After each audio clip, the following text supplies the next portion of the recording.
Assalomu alaykum. O'zbekiston 24 telekanali o'z dasturlarini davom ettiradi. Efirda Studiya 24. Prezidentimiz 5-mart kuni korrupsiyaga qarshi kurashish milliy kengashi yig'ilishida ishtirok etdi. Unda yurtimizda korrupsiyadan xoli muhit yaratish bo'yicha qilingan ishlarga baho berilib, kelgusi vazifalar belgilandi. Albatta, so'nggi yillarda mamlakatimizda korrupsiyaga qarshi kurash bo'yicha tizimli chora-tadbirlar olib borilmoqda va ijobiy natijalarga erishilmoqda. Ammo mazkur yo'nalishda hali qilinadigan ishlar ko'p. Davlatimiz rahbari o'z nutqida jamoatchilikka murojaat qilib, korrupsiyaga qarshi kurashish umummilliy vazifa, har bir vatanparvar yurtdoshimizning vijdon ishi ekanini ta'kidladi. Bugun korrupsiyaga qarshi kurashish milliy kengashi yig'ilishida ko'rib chiqilgan masalalar va ilgari surilgan tashabbuslar, ushbu yo'nalishda qilinayotgan ishlar bo'yicha suhbatlashishni maqsad qilganmiz. Demak, mehmonlarimizni tanishtirib o'tamiz. Shuhrat Yoqubov, Oliy Majlis Qonunchilik palatasi deputati, Adolat sotsial-demokratik partiyasi fraksiyasi a'zosi. Dadaxon Saidahborov, O'zbek geologiya qidiruv aksiyadorlik jamiyati korrupsiyaga qarshi ichki nazorat bo'limi boshlig'i. Studiyamizda xush ko'rdik. Keling, bugungi suhbatimizni dastlab so'nggi vaqtlarda korrupsiyaga qarshi kurash bo'yicha qilingan ishlarni samarasi va mohiyat xususida boshlasak. Marhamat.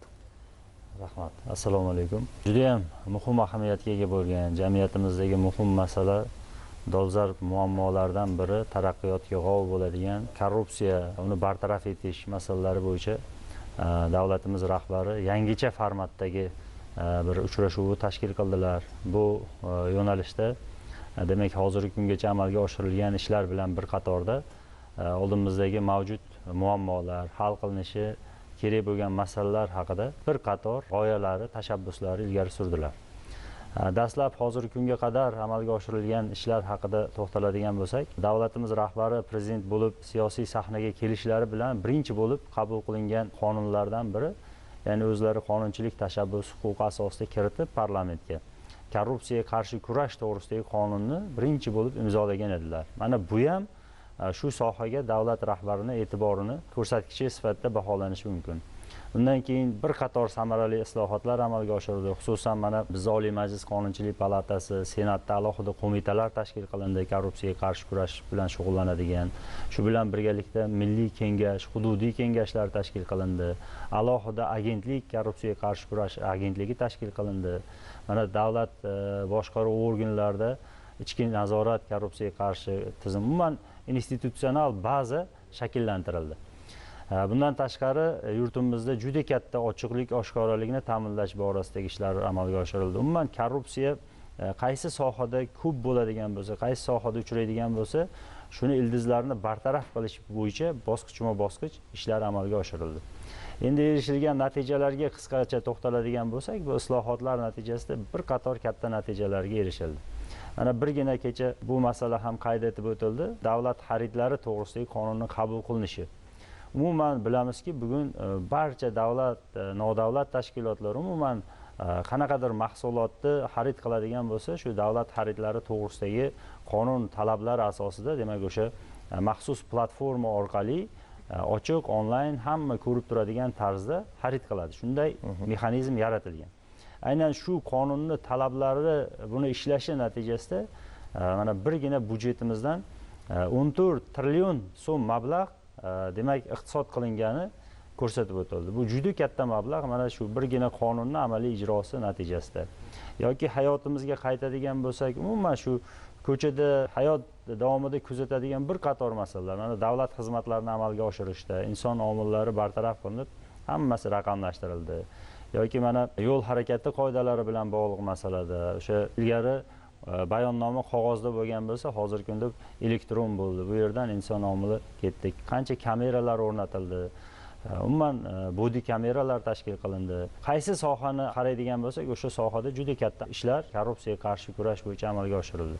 Misol uchun mana oliy ta'limni ham alohida aytishimiz mumkin. Oliy ta'lim sohasida ilgari o'sha qabuldan boshlab boshlanardi. Bugun o'sha qabul hamma 40 ga yaqin soha raqamli texnologiyalar orqali platformaga o'tkazildi. Buning natijasida o'sha talabalarga, abituriyentlarga kerak bo'lsa qulayliklar yaratildi. Umuman bu yerda katta korrupsiya o'choqlari bekor qilindi. Bugungi kunda bu tizimdan ancha korrupsiya yo'qotildi.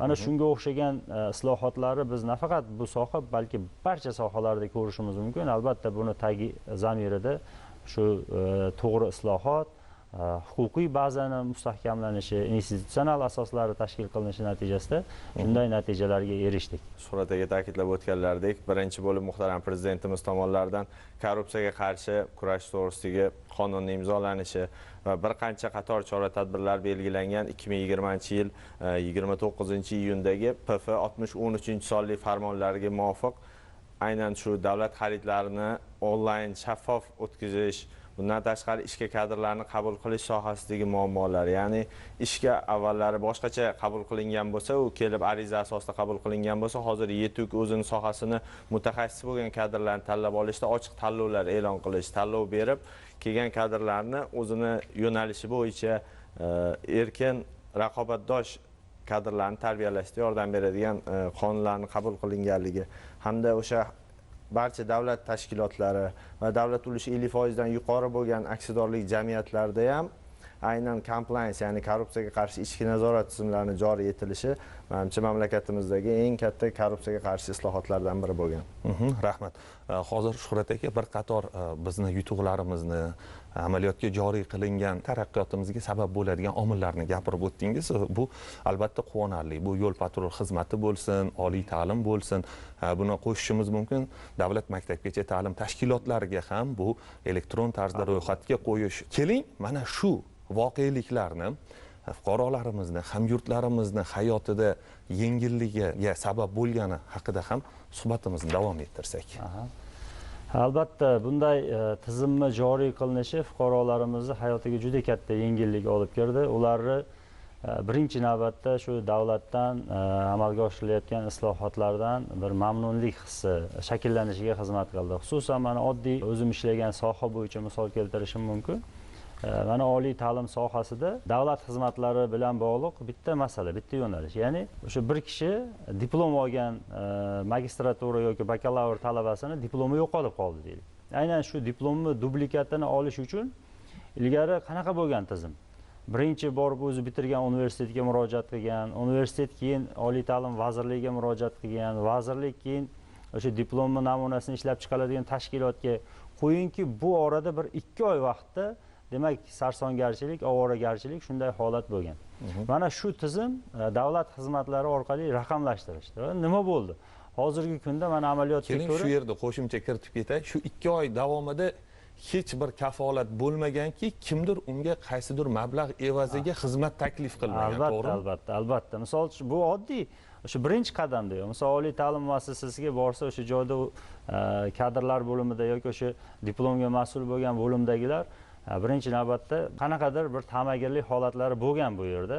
O'sha diplomingizni biz tezlashtirib beramiz, biz yoki olib kelishimiz uchun buncha mablag' ketadi, shuni berishingiz kerak degan. Yo'q xarajatlar boshqalar bo'lgan. Ana shuni davlat xizmatlariga o'tkazib, mana bugungi kunda shunaqa tizim joriy qilindiki, u diplomi yo'qolib qolsa, uyidan turib, telefonidan o'zini, smartfonidan turib yoki o'sha o'zini tumanidagi davlat xizmatlari markaziga borib bitta ariza bersa, shu ariza orqali 15 ish kunida uni uyigacha hattoki pochta bilan o'sha diplomini dublikatini olib kelib beradigan tizim qilindi. Buni tasavvur qiling, 2 oy, misol uchun bir olis tumandan qatnab respublikaga kelib va hokazo qiynalish qayerda-yu, 15 kun ichida ishi bitib tursa. Bunga o'xshagan masalalar mana davlat xizmatlari 700 dan ortiq xizmat ko'rsatadigan tizim qilindi. Ilgari misol uchun oddiy bitta uy-joy savdosini ko'raylik. Qancha joyga borib hali biti degan tashkilotlarga borib hujjat yig'ib, hammasiga kerak bo'lsa beradigan spravkasi uchun nimadir berib, olib borib qancha qiynaladi. Bugungi kunda o'sha davlat xizmatlari markazi orqali hammasi, notariusda hammasi chiqib kelyapti raqamli. Bitta bosadi, qayerda nima bor, hammasi chiqadi va tez suratlarda misol uchun shu oldi-sotdi shartnomalar tuzilyapti. Yoki mana o'sha yo'l harakati qoidalari. Bugun hammasi shaffof bo'ldi, o'sha elektron tizim bo'ldi. Bundan odamlarimiz ham, aholimiz ham rozi. Mana shunga o'xshagan tizimlar yoki o'sha maktabgacha ta'lim muassasalarida avvallari bitta bolalar bog'chasiga joylash uchun borib o'sha mudirani ko'nglini olib, unga tanish bilishlar orqali chiqib va hokazo bugun elektron ro'yxatga o'sha hududi bo'yicha qo'yapti, navbat kelganda chaqiryapti, borib bolasi qabul qilinyapti. Mana bunga o'xshagan tizimlarni yurtimizda juda ko'p sohalarda ko'rishimiz mumkin. Umuman bu amalga oshirilgan tizim birinchidan qulaylik yaratyapti, vaqtini ortiqcha sarflashini oldini olyapti. Shu bilan birga juda katta masala shu korrupsiya kabi muammoni bartaraf etilishiga xizmat qilyapti. Qo'shimcha qiladigan bo'lsam, men ham o'zim sohamdan kelib chiqib, aynan Tog'kon sanoat va geologiya vazirligida ham shunga o'xshash holatlar, avvallari litsenziya berish, ruxsatnomalar berish, foydali qazilmani qazib olish uchun karyerlardan foydalanish tizimi ham oldin raqamlashtirilmagan edi. Yaqin kunlarda, shu yaqin yillar ichida bu narsa raqamlashtirilib, ruxsatnomalar, litsenziyalar elektron tarzda berilishi yo'lga qo'yildi. Bu hamma tadbirkorlik subyektlarining ishonchini oshirdi, chunki avvallari qanaqadir litsenziya yoki ruxsatnoma qaysidir yerda foydali qazilmani qazib olish uchun ruxsatnoma olish uchun bir qancha bosqichlardan o'tish talab etilardi. Hozir bu to'siqlar bartaraf etilib, to'g'ridan to'g'ri siz onlayn murojaat qilasiz, murojaatingiz asosida sizga ruxsatnoma onlayn tarzda taqdim etiladi. Rahmat. Hozir mana yutuq va yengilliklarni gaplashyapmizda. O'zi bu soha to'liq qamrab olinmagan, qilinadigan ishlar ko'p, boya ta'kidlab o'tdik. Keling, yana qaysi sohalarga raqamlashtirish va korrupsiyaga qarshi kurashishni kengroq tatbiq etish mumkin? Shuhrat aka, marhamat, shu to'g'risida. Juda ham muhim masala. Haqiqatda ham hozirgi kunda biz bu illatdan batamom qutulganimiz yo'q. Qaysidir sohalarda bu masala mavjud. Mana davlatimiz rahbari ham kuni kecha shu majlisda aytib o'tganlaridek, bugungi kunda mana juda ko'p korrupsiya holatlari kuzatilayotgan sog'liqni saqlash sohasi, qurilish sohasi yoki suv xo'jaligi vazirligi tizimida, neft gaz sohasida, suv ta'minot sohasida o'zini yechimini kutayotgan masalalar. Bundan tashqari mana ichki ishlar, majburiy ijro byurosi tizimida demak raqamlashtirish bilan bog'liq bo'lgan jiddiy vazifalar bor. Umuman shu korrupsiyani holatlarini, ko'rsatkichlarini tahlil qilib chiqadigan bo'lsa, qaysi sohada agar ko'p uchrayotgan bo'lsa, shu illat. Shu joyda raqamlashmagan tizimlar bor. Inson omili aralashadigan, insonga bog'liq bo'lgan tizimlar bor joydaki korrupsiya yuzaga keladi. Aynan shundan kelib chiqib, demak shu sohalarda raqamlashtirish masalasini kecha alohida vazifa qilib qo'yildi. Shu sog'liqni saqlash tizimida, misol uchun o'sha aholi bilan bo'ladigan muloqotlar deymizmi, o'sha tibbiy ro'yxatga olish deymizmi va hokazo tizim, o'sha tibbiyot xodimlari bilan bo'ladigan muloqotlarda o'sha amaliyotlari bajarilgandan keyin beriladigan tizimlar va hokazo. Bundan tashqari olishimiz mumkin, mana misol alohida to'xtalib o'tildi ichki ishlar tizimida. Ichki ishlar tizimida ancha islohot qilindi, raqamlashtir, lekin oxiriga yetmagan joylari bor. Mana kecha ro'y-rost aytildi. Oddiygina o'sha jinoyatlar ro'yxatga olish masalasida. O'sha tuman, shahar ichki ishlar boshqarmalari tomonidan o'sha statistikani o'ylab, ya'ni buni ro'yxatga olsak, ertaga ochilmay qolsa, ertaga bizga yaxshi bo'lmaydi maqomimizga degan ma'noda jinoyatlarni yashirish holatlari, ro'yxatga olmaslik holatlari afsuski bugungi kunda uchrab turibdi. Aynan shuning uchun ham prezident shunday taklif berdilar. Shu jinoyatlarni ro'yxatga olish tizimini raqamlashtirish bo'yicha, hattoki shu profilaktika inspektorlarigacha body kamera bilan ta'minlab, o'sha hududlardan boshlab, demak, butun tizimni hammasini raqamli sistemaga ulab, ekotizimga aylantirib, bu orqali shu korrupsiya kabi omillari, illatlari bartaraf etish choralari ko'rilishi qayd etildi. Rahmat. Dadaxon aka, qo'shimchalar bo'lsa, marhamat. Albatta, shu kuni kecha 5-mart kuni o'tkazilgan korrupsiyaga qarshi kurashish milliy kengashining prezidentimiz ishtirokidagi yig'ilishida muhtaram prezidentimiz tomonidan aynan korrupsiyaga qarshi kurashish sohasi vakillariga asoslantirilgan tanqidiy e'tirozlar bildirildi. Albatta, bu e'tirozlarni ichida aynan shu sohadagi omillarni bartaraf qilish, aynan inson omili bilan bog'liq bo'lgan holatlarni barchasini raqamlashtirish to'g'risida topshiriqlar berildi. Aynan to'xtalib o'tadigan bo'lsak, hozir bizda asosiy korrupsion holatlar baribir pul mablag'lar bor mavjud hududlarda bo'lganligi sababli xarid jarayonlarini, ya'ni raqamlashtirish. Hozirgi kunda o'sha davlat xaridlari to'g'risidagi qonunga muvofiq tenderlar, eng yaxshi tanlovlar o'tkazishda baribir xarid komissiyasi ishtirok etadi. Bu yerda inson omili mavjud. Aynan shu sohani raqamlashtirish, ya'ni sun'iy intellekt, hozirgi kunda rivojlanib borayotgan sun'iy intellekt orqali berilgan shu xarid jarayonlariga, berilgan tenderlarga, berilgan tadbirkorlar, yetkazib beruvchilar tomonidan berilgan aynan takliflarni sun'iy intellektni o'zi tahlil qilib, qaysi bir eng yaxshiligini tanlab berib, ushbu orqali inson omilini bartaraf etish rejalashtirildi, ushbu maqsad qilib qo'yildi. Rahmat. Bir narsani qayd etish joizki, ushbu illatni yo'q qilish uchun bir yaxshi tizim shakllangan. Bu bo'lsa, korrupsiyaga qarshi ichki nazorat tizimi. Bu borada ishlar qanday yo'lga qo'yilgan va hozirgi kunda qanday amalga oshirilyapti? Keling, Dadaxon aka, dastlab sizdan boshlasak, bu borada mutaxassissiz, bevosita bu faoliyat bilan shug'ullanib boryapsiz. Albatta, o'z muhtaram prezidentimizni 2021-yil 7-iyuldagi PQ 5177-son qarorlariga muvofiq barcha davlat tashkilotlari va davlat ulushi 50% dan yuqori bo'lgan davlat korxonalarida compliance, ya'ni ichki nazorat tizimlarini joriy etish vazifasi yuklatildi. Bundan tashqari, ushbu qaror ijrosini ta'minlash maqsadida barcha davlat tashkilotlari va davlat ulushi 50% dan yuqori bo'lgan korxonalarda compliance tizimi joriy etilib, aynan biz o'zimiz aksiyadorlik jamiyati, ya'ni O'zbek geologiya qidiruv aksiyadorlik jamiyati misolida ko'radigan bo'lsak, O'zbekiston Respublikasi korrupsiyaga qarshi kurash agentligi tomonidan bergan tavsiyalar va namunalar asosida 20 dan ortiq ichki normativ huquqiy hujjatlar ishlab chiqilib, albatta faqat ishlab chiqilish emas, buni aynan amaliyotga tatbiq etish choralari ko'rildi. Bundan tashqari, ushbu tizimni baholash uchun O'zbekiston Respublikasida korrupsiyaga qarshi kurash sohasi samaradorligini baholash reytingi tatbiq qilindi muhtaram prezidentimizning qarorlari bilan. Ushbu qaror asosida 5 ta yo'nalish tanlab olingan. Aynan compliance nazorat zimmasiga yuklatilgan vazifalar 5 bosqichga bo'lingan, baholab borilishi joriy qilingan. Aynan shu asosiy ichki normativ huquqiy hujjatlarning 12 tasini sanaydigan bo'lsam, korrupsiyaga qarshi kurashish to'g'risidagi siyosatni joriy qilish, odob axloq qoidalari, korrupsiyaviy xavf-xatarlarni baholash uslubiyoti, manfaatlar to'qnashuvini boshqarish bo'yicha nizom, aloqa kanallari orqali kelib tushgan korrupsiyaviy xavf-xatarlar to'g'risidagi xabarlarni qabul qilish va ko'rib chiqish reglamentlari va bir qancha yana ichki normativ huquqiy hujjatlar qabul qilingan. Asosiy narsa bizda shu aloqa kanallarining joriy etilishligi, biz bilan bevosita aloqaga kiradigan hamkorlarimiz uchun bizni korxonamiz, ya'ni bizning aksiyadorlik jamiyatimiz qanchalik ishonchliligini ko'rsatib berish uchun aloqa kanallarini joriy qilib, ishonch telefonlari yo bo'lmasa elektron pochta orqali murojaat qilish.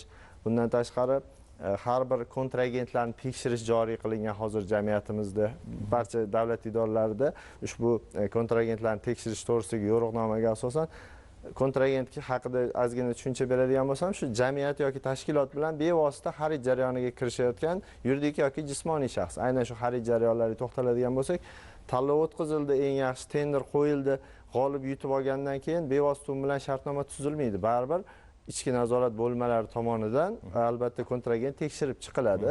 Kontragent tekshirish jarayonida aynan uni soliq qarzdorliklari, noinsof tadbirkorlar ro'yxatida turmasligi yoki qo'shimcha qiymat solig'ini bekor qilingan tashkilotlar bor. Xalq tilida aytadigan bo'lsak, amnalichka. Shunaqa tashkilotlar ro'yxatida turmaganligi bevosita o'rganib chiqiladi.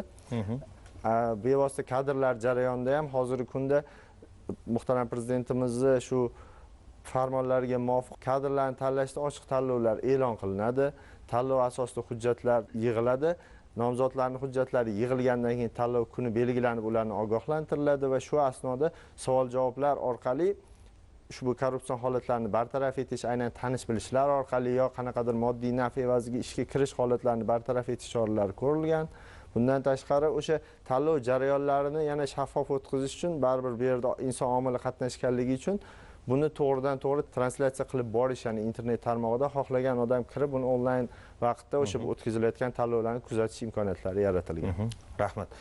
Endi korrupsiyaga qarshi ichki nazorat tizimi xususida Dadaxon aka tizimni yo'lga qo'yilgani haqida ma'lumot berdilar-da. Keyin Shuhrat aka buni ahamiyati va muhimlik jihatlarini gapirib bersangiz. Albatta, bu korrupsiyaga qarshi kurash bo'yicha ichki nazorat tizimini joriy qilishi bejiz emas, joriy qilinishi, chunki bu barcha davlat organlari, o'sha davlat tashkilotlarida aynan bunday bo'linmalarni tashkil qilishi shu korrupsiyaga qarshi ichkaridan boshlab kurashni tashkil qilish uchun bu masala amalga oshirildi. Bu bo'linmalar birinchi navbatda shu tashkilotlar tomonidan ishlab chiqilayotgan turli xil hujjatlar, normativ huquqiy hujjatlar, loyihalarni dastlab shu korrupsiyaga qarshi ekspertizasini o'tkazishdan ishni boshlaydi. Yoki o'sha joydagi ishni tashkil qilinishi, o'sha mana hozir to'g'ri aytib o'tdilar, xodimlarni ishga qabul qilinishi jarayoni bu ham juda muhim. O'sha haqiqatda ham munosib kadrlar o'sha lavozimga kelyaptimi, shu yerda tanish bilish bo'lmayaptimi, bu yerda poraxo'rlik bo'lmayaptimi, aynan bu masalaning nazoratini aynan shu ichki nazorat bo'limi amalga oshirish kerak bo'ladi. Bundan tashqari yana jiddiy soha bu o'sha davlat xaridlari bilan bog'liq. O'sha xarid komissiyasini doimiy tarkibida bo'ladi va o'sha suhbat o'tkaziladigan komissiyada ham bular ishtirok etishadi. Bular shu tashkilot tomonidan ishlar qonuniy, adolatli, shaffof tashkil etilishini nazorat qilib boradigan institut sifatida shakllantirilishi vazifa qilib qo'yilgan. Lekin mana kuni kecha o'sha davlatimiz rahbari tomonidan bu masalaga biroz tanqidiy yondoshildi. Bugungi kunda shu soha dastlab o'ylangandek samara bermayotganligi haqida mulohazalar yuritildi va bularni oldiga yangi vazifalar qo'yib, kelgusida faolroq bo'lishga, shu qo'yilgan funksional vazifani jiddiyroq amalga oshirishga alohida e'tibor qaratildi. Aynan bu ichki tuzilmalari yana bir muhim jihati bular o'sha bizdagi alohida agentlik, korrupsiyaga qarshi kurash agentligi bilan hamkorlikda ishlaydi va shu ichki nazorat bo'limlariga qo'yilayotgan mutaxassislar ham o'sha agentlik bilan kelishilgan holda shu lavozimga qo'yiladi. Demak, bu yerga har tomonlama munosib, salohiyatli, birinchi navbatda o'zi halol bo'lgan, pok bo'lgan insonlar bu lavozimlarga qo'yiladi. Bular shu sohada korrupsiyaga qarshi ish olib boradi. Muhtaram prezidentimiz tomonidan aniq vazifalar belgilab berildi kuni kecha o'tkazilgan yig'ilishda. Korrupsiyaga qarshi ichki nazorat tizimlarini rivojlantirish bo'yicha 5 ta idora tanlab olindi. Bu Sog'liqni saqlash, qurilish, suv xo'jaligi vazirliklari, O'zbekneftgaz va o'z suv ta'minotining compliance tizimlari endi agentlikka o'tkazilishi to'g'risida muhtaram prezidentimiz topshiriq berdilar. Aynan ularni tajribasi asosida keyingi shu korrupsiyaga qarshi ichki nazorat tizimlarining funksiyalari va kelgusida amalga oshiradigan ishlari belgilab berildi. Muhtaram prezidentimiz tomonidan albatta asosli tanqidga uchradi korrupsiyaga qarshi ichki nazorat. Biz muhtaram prezidentimizning siyosatlarining asosiy qismiga aylangan prinsiplardan biri, ya'ni jazo muqarrarligi to'g'risidagi prinsip emas, balki muhtaram prezidentimiz ta'kidlaganlaridek, uni oldini olish, uni omillarni bartaraf qilish, korrupsiyaga qarshi ichki nazorat sohasining shu taraflari oqsaganligi yuzasidan e'tiroz bildirdilar. Endi kelgusida aynan tuman, shaharlar hududida eng quyi qatlamlardan boshlab korrupsiyaga qarshi nazorat tizimida insonlarimizni ongiga singdirib borish, bu korrupsiya yomon illatligini, bu taraqqiyot kushandasiligini muhtaram prezidentimiz insonlarimizni ongiga singdirish, murosasiz va toqatsiz munosabatda shakllantirish va yoshlarimizni ham xuddi shu asnoda tarbiyalash yuzasidan, ya'ni oliy ta'lim sohasiga ham fan sifatida tarbiyani kiritishi chora-tadbir sifatida belgilab berdilar.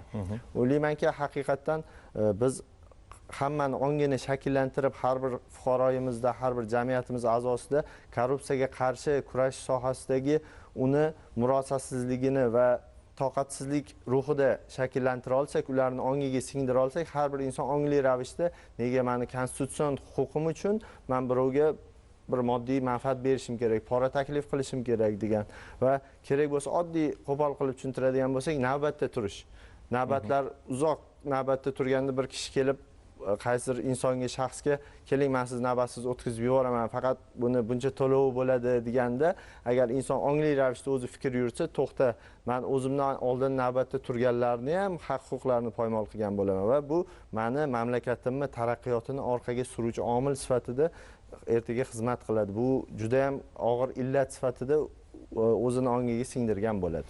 O kichik jihat bo'lsa ham bu katta omillarni keltirib chiqaradi bunday holatlar. Bir jihatga e'tibor qaratmoqchiman-da, yig'ilishda davlatimiz rahbari korrupsiyaviy omillarni tag tomiri bilan yo'qotadigan preventiv choralar e'tiborsiz qolayotganini ta'kidlandi. Bunday holatlarni keltirib chiqarayotgan omillarni bartaraf etish uchun nimalarga amal qilish kerak? Marhamat, Shuhrat aka. Darhaqiqat o'sha korrupsiyaga qarshi kurash bo'yicha tizim tashkilotlari, milliy kengash, agentlik faoliyati tanqidiy tahlil qilingan paytda aynan shu masalaga e'tibor qaratildi. Bugungi kunda ko'proq korrupsiyaga qarshi kurash ishlarini amalga oshirishda jazolash mexanizmlariga ko'proq e'tibor qaratilayotgani, umuman bu qonun ijodkorligida ham kelajakda faqatgina bunday jazolash choralari, qo'rqitish choralari emas, balki rag'batlantirish choralarini kuchaytirish yoki o'sha tarbiyaga yo'naltirilgan choralarni kuchaytirish. Mana misol uchun bir kishi korrupsiya haqida bir qayerdadir kursi guvohi bo'lsa, shu haqida xabar berganlik uchun uni rag'batlantiradigan normalarni qonunchilikka kiritish masalalari juda muhim ahamiyatga ega. Shu nuqtai nazardan kelajakda shu qonunlar qabul qilinishida ham aynan faqat jazolash masalasiga emas, balki rag'batlantiruvchi normalarni ko'proq kiritib, shu bilan birgalikda mana juda to'g'ri aytib o'tildi, korrupsiyaga nisbatan toqatsizlik muhitini, murosasizlik hissini shakllantirish masalasi juda muhim.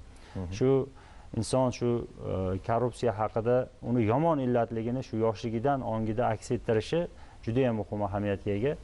Shuning uchun ham faqat jazolash emas, balki uni oldini olish, o'sha sabablarni keltirib chiqarayotgan omillarni aniqlash masalasi. Bunga kerak bo'lsa, ilmiy jihatdan yondashuv masalasini ham davlat rahbari ilgari surdilar. Mana shu huquqni muhofaza qilish yo'nalishida faoliyat olib boradigan oliy ta'lim muassasalari, mana huquqni muhofaza qilish akademiyasi, Toshkent davlat yuridik universiteti, Ichki ishlar vazirligi akademiyasi, Jamoat xavfsizligi universiteti kabi universitetlarda demak chuqur tahlil amalga oshirish, korrupsiyaga qarshi kurashni ilmiy asoslarini chuqurroq tahlil qilish hamda shu buni omillariga qarshi kurash bo'yicha ilmiy asoslangan g'oyalarni ishlab chiqish, taklif tavsiyalarni ishlab chiqish muhimligiga alohida e'tibor qaratildi.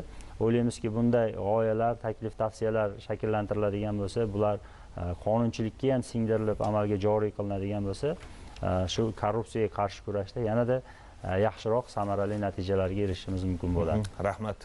Bugungi bildirilgan fikrlar uchun minnatdorlik izhor qilamiz. Albatta, ushbu tarmoq, ushbu soha korrupsiyaga qarshi kurashish bu katta hajmdagi ishlarni talab qiladi. Kelgusida ushbu ishlarda qilingan sa'y-harakatlarni natijasi xususida ham muloqot qilish nasib etsin. Demak, korrupsiyaga qarshi kurashish Milliy kengashi yig'ilishida ko'tarilgan masalalar va qo'yilgan vazifalar xususida suhbatlashdik. Studiyamiz mehmonlari Oliy Majlis Qonunchilik palatasi deputati, Adolat sotsial-demokratik partiyasi fraksiyasi a'zosi Shuhrat Yoqubov hamda O'zbek geologiya qidiruv aksiyadorlik jamiyati korrupsiyaga qarshi ichki nazorat bo'limi boshlig'i Dadaxon Saidahborov bo'ldilar. Hurmatli teletomoshabinlar, O'zbekiston 24 telekanali o'z dasturlarini davom ettiradi. Bizdan uzoqlashmang, salomat bo'ling.